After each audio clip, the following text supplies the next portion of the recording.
নমস্কার, আমি মোনালি। বাংলা সাহিত্য তথা বিশ্ব সাহিত্য এবং অরিজিনালস কিছু গল্প দিয়ে সাজানো অনুভব ও বন্ধুরার বিশেষ নিবেদন সাহিত্যের সেরা সময়, যার আজ প্রথম গল্প। এর আগে আমাদের গাজ আপনারা শুনেছেন, ভালোবাসাও দিয়েছেন। এবার অন্য রূপে অন্যভাবে আপনাদের সামনে ফিরে এলাম।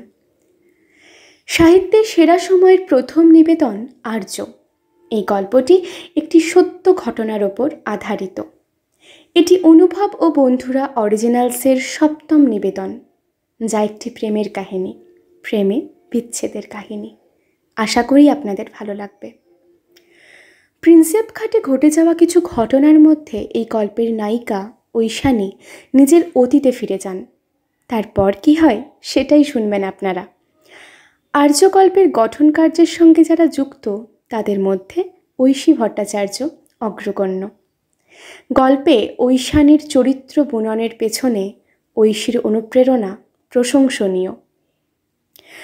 আজকের গল্প পাঠে অনুভব মুখার্জি, শ্রুতিনাট্যরূপ দিদিপ্রিয়া রায় এবং গল্পের সূত্রধর আমি মোনালি কর্মকার। শুরু হচ্ছে আজকের গল্প আর্য।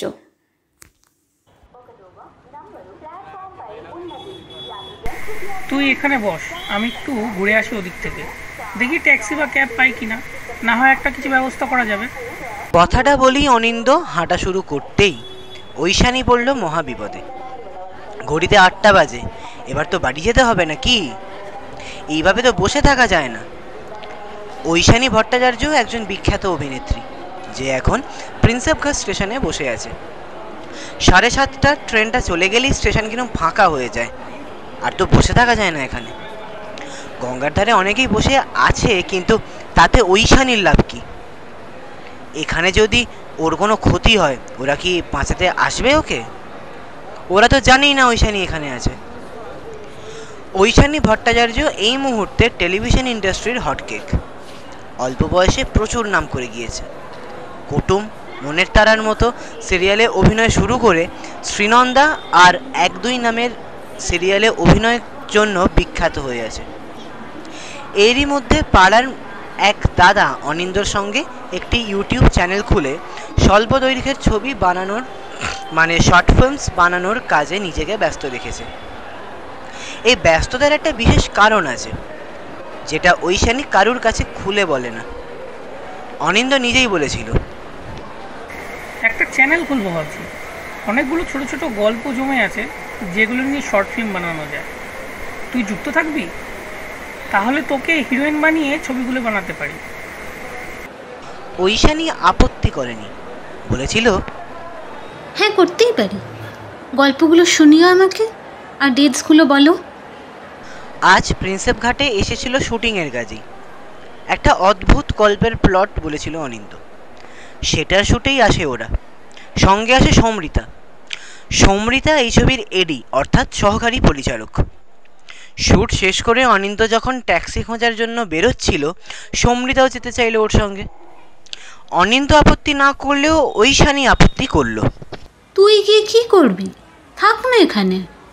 সমৃতা অবাক হলো প্রশ্ন শুনে, বলল, কেন, ভয় করছে নাকি? প্রশ্ন শুনে ঐশানী বেশ রেগে উঠল।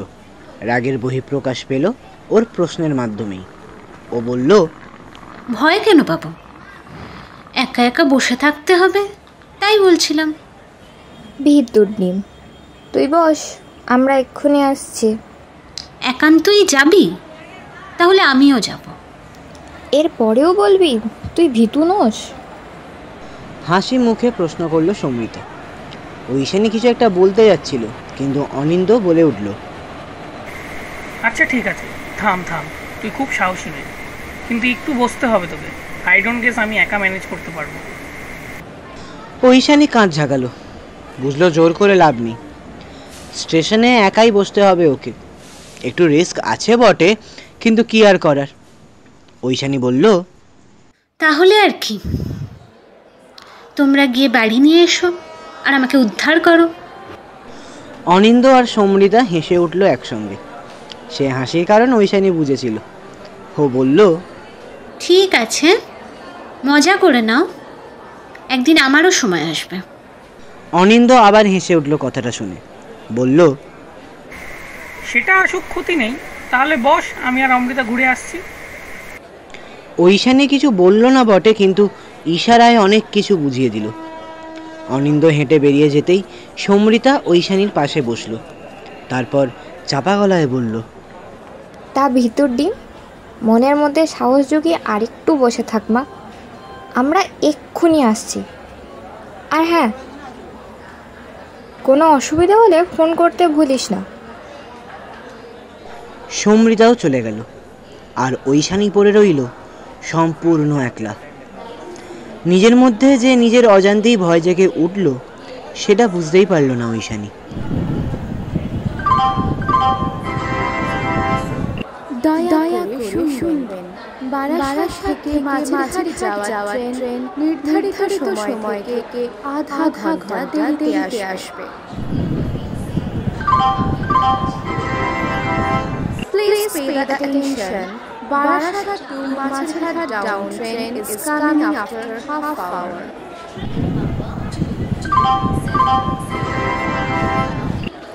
कृपया ध्यान दें, बारासात माझेरहाट लोकल डाउन आधे घंटे बाद आ रही है।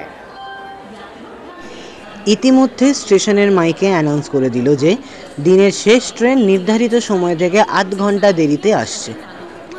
স্টেশনে বেশি লোকজন নেই, যারা আছে তারা হয়তো শেষ ট্রেনেই বেরিয়ে যাবে। তবু ভালো, ট্রেনটা দেরি করা, এই লোকেরা আরও কিছুক্ষণ থাকবে। ঐশানী আসলে ভীতু নয়, অন্তত ভূতকে তো ভয় পাই না। ঐশানীর ভয়টা আসলে ওর অতীতকে। সত্যিই কি সেদিন ঠিক কাজ করেছিল ঐশানী? জানে না সে। উত্তর কে দেবে এই প্রশ্নের? কেউ তো নেই উত্তরের জন্য। ওর বিবেক কি ওকে কষ্ট দিচ্ছে না? যথেষ্ট দিচ্ছে, নইলে 2 বছর বাদেও কষ্ট পায় কেন? হিসেব রাখিনি ঐশানী। রাখা উচিত ছিল হয়তো, কিন্তু সব কাজ কি ঠিক করে মানুষ? নিজের মনেই হেসে উঠল ঐশানী। হাসি পাওয়া তো স্বাভাবিক, তাই নয় কি? 2 বছর আগে এই স্টেশনেই আলাদা হয়ে গেছিল ঐশানী আর ওর মনের মানুষ।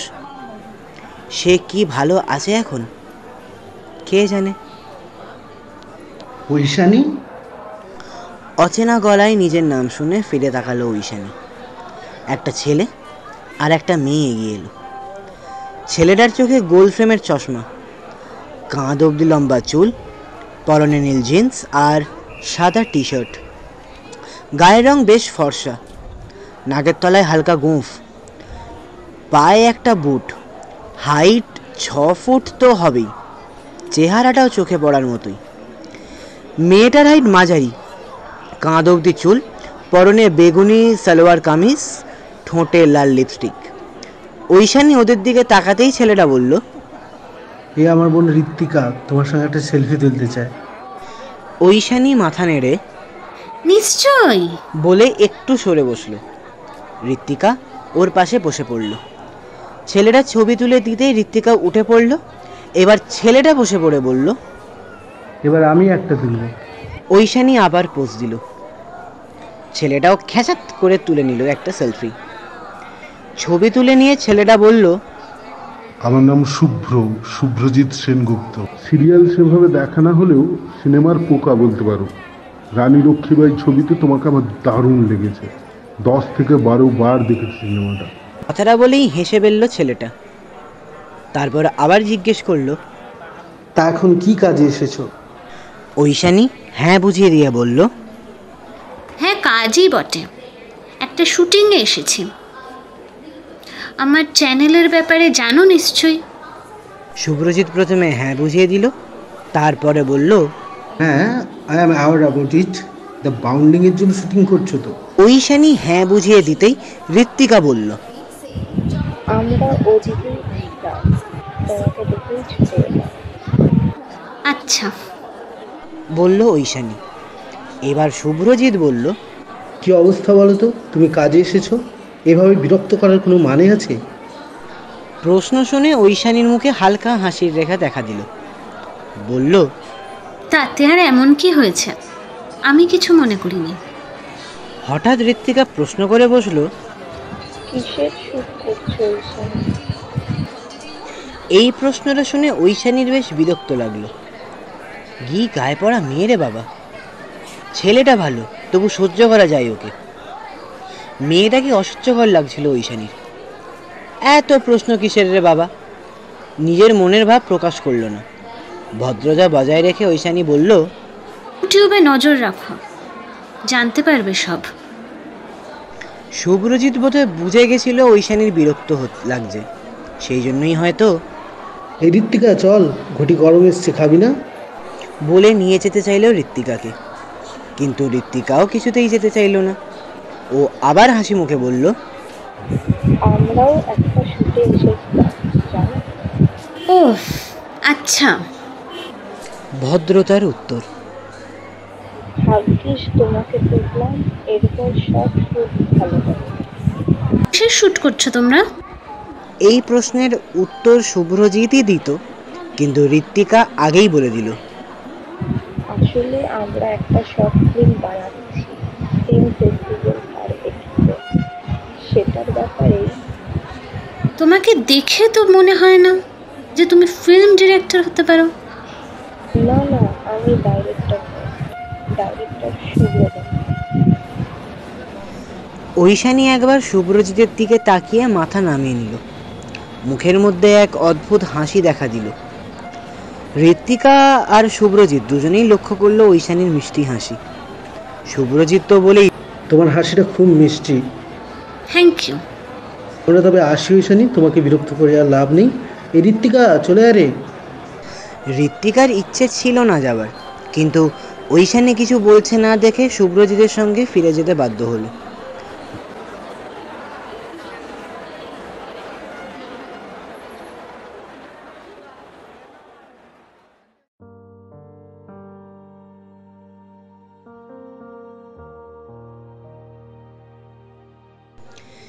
এবার ঐশানীর বিরক্ত লাগছিল। অনিন্দ আর সমৃদ্ধা সেই কখন গিয়েছে, এখনো ওদের আসার কোনো নামই নেই। আজকে কি আদৌ বাড়ি ফিরতে পারবে ওরা, কে জানে। কিন্তু কতক্ষণ আর এখানে বসে থাকা যায়? এখানে বসে থাকলে ওর অতীত বরং বারবার পিছু টানবে। বছর খানেক আগে ঐশানী আর আর্যর বিচ্ছেদ হয়েছিল। সেটা কি আর্যর কোনো দোষ ছিল? দোষ তো ঐশানীরই। 3 বছর আগে প্রথম যখন আর্যর সঙ্গে পরিচয় হয়, তখন আর্য বলেছিল, আমি তোমার পাশে সারা জীবন থাকবো, এটা আমি কথা দিলাম তোমাকে। ঐশানী মাথা নামিয়ে শুধু দাঁড়িয়েছিল। সেই মুহূর্তে আর্য স্ট্রাগল করে বেড়াচ্ছিল এদিক সেদিক। আর্যর ইচ্ছে ছিল সে আর্যে হবে। এই 2 বছরের মধ্যে আর্য কি আর্যে হতে পেরেছে? গত বছর যখন শেষ দেখা হয় ওদের, তখন আর্য ঘুরে বেড়াচ্ছে, নিচের স্বপ্নের পথে দৌড়ে বেড়াচ্ছে। ঐশানীর বাবা প্রমথেশ বাবু খুবই গম্ভীর স্বভাবের মানুষ। একদম প্রথম দিকে ঐশানী নিজের বাবাকে ঘটনাটা বলেইনি। যখন প্রমথেশ বাবু জানতে পারলেন ওদের সম্পর্কের কথা, উনি বলেছিলেন, ছেলে নিজে তো কিছু করে না, তোমাকে কি করে খাওয়াবে সেটা কি তুমি ভেবে দেখেছো? ঐশানী এই কথাটা শুনে বলেছিল, আমরা সুখে থাকবো বাবা, তুমি দেখে নিও, কিছুদিনের মধ্যেও ঠিক আর্যে হয়ে যাবে। কিন্তু হাজার চেষ্টা করেও সেদিন আর্য রেডিও স্টেশনে চাকরি পায়নি। অনেক চেষ্টা করেছিল, চাকরির জন্য ছুটে বেরিয়েছিল, কিন্তু কোনো লাভ হয়নি। রেডিওতে চাকরি পাওয়া কি অত সহজ ব্যাপার? প্রমথেশ বাবু বলেছিলেন, কি তোমার আর্য চাকরি পেলো? চাকরি পাওয়া কি অত সহজ বাবা? রেডিওর চাকরি পাওয়া কি এত সহজ নাকি? এই জন্য বলেছিলাম যাকে তাকে তুমি পছন্দ করো না। এরকম বলো না, আর্য খুব ভালো ছেলে, সেটা আমি জানি। এসব ছেলেকে খুব ভালো করে চেনা আছে আমার, টাকার জন্য তোমার পেছনে ঘুরছে। বাবা কি বলছোটা কি? প্রমথেশ বাবু আবার শান্তভাবে বললেন, ঠিক বলছি মা, এই পৃথিবীর মানুষকে তুমি চেনো না। প্রমথেশ বাবুর এই রকম মানসিকতা থাকার যথেষ্ট কারণ আছে। উনি বিশাল ব্যবসাদার মানুষ, কোটিপতি বললেও ভুল হবে না, সারা দুনিয়া জুড়ে ওনার ব্যবসা ছড়ানো। উনি চেয়েছিলেন ঐশানী ওনার ব্যবসার দায়িত্ব নিক, ওনার বিজনেস পার্টনারের ছেলে অগ্নিজিতের সঙ্গেই ওর বিয়ে ঠিক হোক। কিন্তু তারপরেও আর্যর সঙ্গে ঐশানীর যোগাযোগ রেখেছিল। কিন্তু একদিন হাজার চেষ্টা করেও যখন আর্য চাকরি পেল না, বাড়ির চাপে তখন আর্যকে ছাড়তে খানিকটা বাধ্য হয়েছিল ঐশানী। আর্য সেদিন বলেছিল, আমার উপর ভরসা করতে পারতে ঐশানী। বাচিক শিল্পীরা কোনোদিন বসে থাকে না, সেটা তোমার থেকে ভালো আর কি জানে বলো। ঠিক লেগেছে। ঐশানী সেদিন কোনো কথা বলতে পারেনি, কারণ আর্য খুব একটা ভুল কথা বলেনি সেদিন। নিজের বাবাকে ডিফেন্ড করে ঐশানী বলেছিল, আর্যদা সব জানি, কিন্তু আমার হাত পাও বাঁধা। তুমি তো জানো আমার বাবাকে। একটা দীর্ঘশ্বাস ফেলে আর্য উঠে দাঁড়িয়েছে, জিজ্ঞেস করেছিল, তুমি ভালো থাকবে তো ঐশানী? আমাকে কোনোদিন ভুলে যাবে না তো? ইশারায় হ্যাঁ বুঝিয়ে দিয়েছিল ঐশানী। বলেছিল, তোমাকে ভোলা সম্ভব না আর্যদা, তোমাকে সারা জীবন মনে রাখবো। সত্যিই মনে রেখেছে ঐশানী, আর্যকে সে বলেনি। আজ হঠাৎ করে আর্যর কথা মনে পড়ার কোনো কারণ নেই, প্রতিনিয়তই সে আর্যকে মিস করে। কিন্তু আজ এই প্রিন্সেপ ঘাট স্টেশনেই ওদের বিচ্ছেদ হয়, সেই জন্যই হয়তো আর্যর কথা মনে পড়ছে। না, আজ যদি আর্যর সঙ্গে যোগাযোগ থাকতো, কি ভালোটাই না হতো।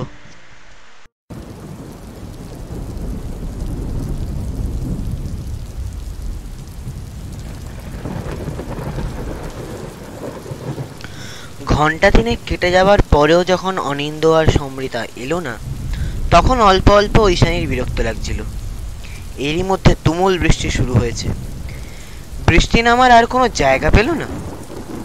এরই মধ্যে ঝড় উঠে বৃষ্টি পড়লে ও বাড়ি কিভাবে যাবে? হঠাৎ করেই উল্টো দিকে স্টেশনে একটা ছেলেকে দেখলো, আর দেখে চোখ ফেরাতে পারল না। আগে কি দেখেছে ও ছেলেটাকে? চেনা চেনা তো লাগছে। ছেলেটার পরনে লাল জামা, নীল জিন্স, পায়ে কালো কেটস, চোখে গোল ফ্রেমের চশমা, চুল ব্যাক ব্রাশ করে আঁচড়ানো। ছেলেটা মুখ তুলতেই ঐশানী চিনতে পারল, আর চিনতে পেরেই চাপা গলায় বলে উঠল, আর্যদা। হ্যাঁ, আর্যই বটে। সেই গোল মুখ, সেই 6 ফুট হাইট, হাতে ছাটামাটা একটা ঘড়ি। আর্যও বোধহয় লক্ষ্য করেছে ঐশানীকে, তাই বৃষ্টিকে অগ্রাহ্য করে ঐশানীর সামনে এসে দাঁড়ালো। কেমন আছো? জিজ্ঞেস করলো আর্য। দেখে তো ভালোই লাগছে। ভালো আছি আর্যদা, তুমি কেমন আছো? ভালো থাকার চেষ্টা করে এসেছি এতদিন, ভবিষ্যতেও করব। কি করছো এখন? ভালো থাকার চেষ্টা করছি। চাকরি বাকরি?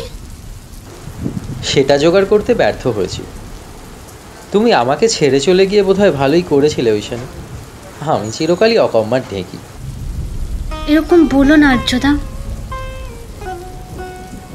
ঐশানী এইটুকু ছাড়া আর কিছুই বলতে পারল না। ওর মনে এখন অকারণেই তোলপাড় চলছে। তা তুমি এখানে?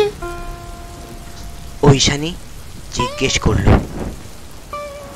এদিকে একটা কাজে এসেছিলাম, যদিও ফিরতে পারবো কিনা জানি না। কথাটার মানে বুঝলো না ঐশানী। একটাই মাত্র প্রশ্ন করতে চায়, সেটা হলো, তুমি ভালো আছো তো? আর্যর মুখে মৃদু হাসি দেখা দিল। সেই হাসির মধ্যে একটা রহস্য লুকিয়ে আছে। সাধারণ মানুষের ভালো থাকার বা না থাকার খবর কে রাখে বলো তো ঐশানী? প্রশ্নটা আঘাত দিল ঐশানীকে। সেদিন যদি আর্যর পাশে থাকতো, খুব কি ক্ষতি হয়েছে তোর জানা। এরকম কত সাধারণ মানুষ অসাধারণ হওয়ার পিছনে ছোটে আর হারিয়েও যায়। কেউ কি তাদের খবর রাখে ঐশানী? কিন্তু তুমি তো আমার কাছে অসাধারণ ছিলে। সেটার পরেও তো বাবার কথা ফেলতে পারোনি ঐশানী। আমার ওপর কি ভরসা করতে পেরেছিলে সেদিন তুমি? ইশারায় না বোঝালো আর্য। ভরসাটা চাকরি পাওয়া ছেলের ওপরেই করা যায় ঐশানী, বেকার ছেলের ওপর তো করা যায় না। যে ছেলে বিশ্বাস রাখতে জানে তাকেই বেশি অপমানিত হতে হয়। এটাই জগতের নিয়ম, আর এটাই সমাজের নিয়ম। প্রতিটা কথা যেন ঐশানীর মনে তোলপাড় করে দিতে লাগলো। এ যে আর্যর কথা না, বরং ঐশানীর বিবেক এই কথাগুলো বলে যাচ্ছে ঐশানীকে। আর্যদা, আমি নিজেকে কোনোদিন ক্ষমা করতে পারিনি তোমার এই পরিণতির জন্য। ঐশানীর এই কথায় আর্য মাথা নিচু করলো, কিন্তু কোনো উত্তর দিল না। জীবনের এমন একটা মুহূর্তে দাঁড়িয়ে আছি না ঐশানী, কাউকে লজ্জায় ফেলার পরিস্থিতিতেই আমি নেই। আর্য কথাটা বলে মাথা দুলল ধীরে ধীরে। আসি ঐশানী, বেশিক্ষণ থাকলে আমাদের দুজনেরই অসুবিধা। ভালো থেকো। আর্য চলে গেল। ঐশানী কোনো কথা বলতে পারল না, চোখে জল মোছারও অবকাশ পেল না কোনো। আর্য কি ওর বিবেক হয়ে এলো এইটুকু সময়ের জন্য? ঐশানীর ঘোর কাটলো অনিন্দর গলার আওয়াজে। কি রে, এত বৃষ্টি পড়ছে তার মধ্যে তুই ঘুমোচ্ছিস? সত্যিই তাহলে বৃষ্টি পড়ছে? অবশ্য তোকে বা দোষ দিয়ে কি হবে, সারাদিন যা গাধার খাটুনি খেটে শুট করিস। ঐশানীর ওসব কথায় মনও নেই, ওর মনে আর্যর কথাই বেশি করে ঘুরছে। আর্য স্বপ্ন কেন দেখলো? অনিন্দ আবার বলল, ওকে একটা কথা বলাই হয়নি, শুনেছিস আর্য মারা গেছে?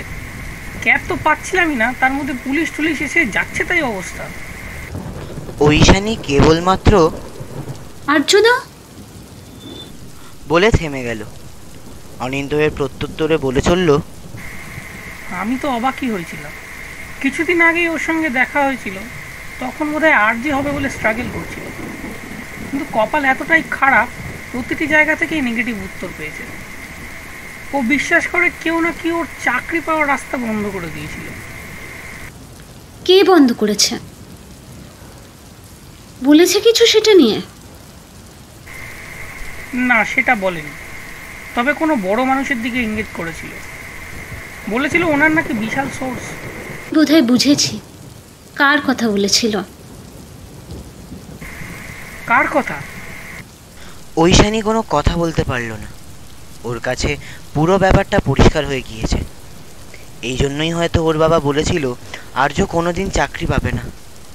আর্য চাকরি না পাওয়া নিয়ে ঐশানীর কোনো দুঃখ নেই। ঐশানীর দুঃখ এই জন্মে আর্যকে নিজের করে পেল না। আগে ঐশানী পুরো প্রিন্সেপকা স্টেশনের ওপর নজর বোলালো। কিসের জন্য যেন একটা পাপ বোধ জেগে উঠল।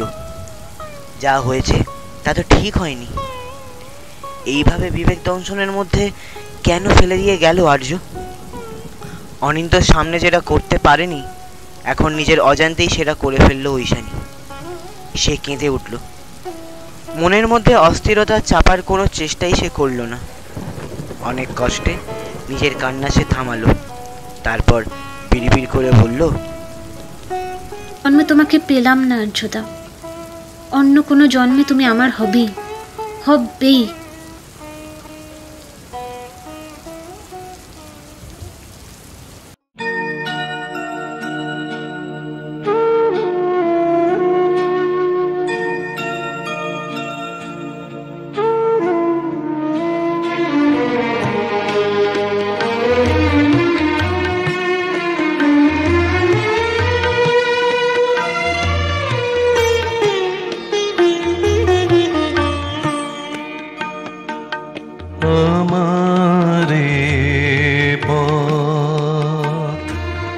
তোমার পথের থেকে অনেক দূরে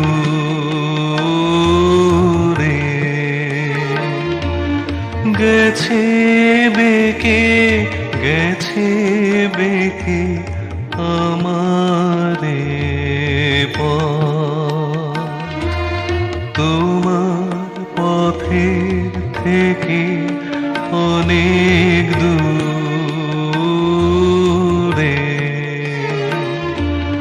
গেছে বেঁকে গেছে বেঁকে আমারে পথ।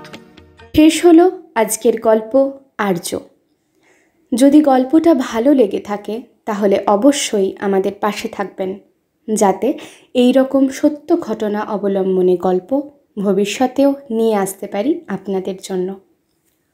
আর্যর ভূমিকায় অর্কজ্যোতি পাল, ঐশানীর চরিত্রে সায়ন্তী দে, অনিন্দর চরিত্রে কল্পন, সমৃতার চরিত্রে সৌমিতা দে, শুভ্রজিতের চরিত্রে আলাপনকরণ, ঋত্বিকার ভূমিকায় শিল্পা, ঐশানীর বাবার চরিত্রে সুদীপ ব্যানার্জি, গল্পপাঠ এবং পর্ব পরিচালনায় অনুভব মুখার্জি, ট্রেন অ্যানাউন্সার এবং গল্পের সূত্রধর আমি মোনালি কর্মকার। কাহিনী সূত্র শ্রীপর্ণা রায়, শ্রুতিনাট্য রূপ দিদিপ্রিয়া রায়, প্রচ্ছদ পরিবেশনা সংঘমিত্রা তালুকদার, সহযোগিতা ও জনসংযোগ ঐশী ভট্টাচার্য। আগামী সোমবার আবার একটা গল্প নিয়ে ফিরে আসছি। ততদিন সঙ্গে থাকুন আর শুনতে থাকুন অনুভব ও বন্ধুরা।